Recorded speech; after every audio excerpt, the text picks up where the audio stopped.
সোহরাওয়ার্দী উদ্যানে লাখো মানুষের জমায়েত এই মুহূর্তে আমরা দেখতে পাচ্ছি।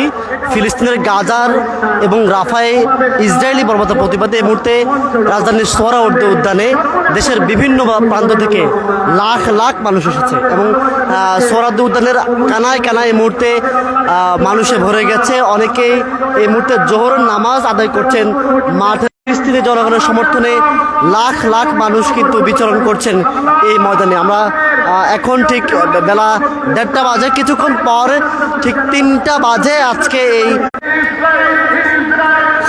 স্লোগানে এই মুহূর্তে আমরা দেখছি ইসরায়েলি বর্বরতার বিরুদ্ধে কিন্তু প্রতিবাদ করা হচ্ছে এবং পতাকা নাড়িয়ে আমরা দেখছি বাংলাদেশের মুসলমান নাগরিকরা তারা এই মুহূর্তে স্লোগান দিচ্ছেন ফিলিস্তিনের মানুষের প্রতি সমর্থন জানিয়ে। এই মুহূর্তে আমরা দেখছি সোহরাওয়ার্দী উদ্যানে পতাকা নাড়িয়ে বিক্ষোভ করা হচ্ছে।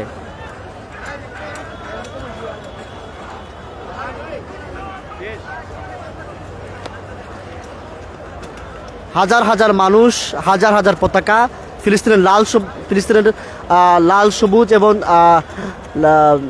সাদা রঙের পতাকা নিয়ে কিন্তু এই মুহূর্তে সোহরাওয়ার্দী উদ্যানের মানুষের।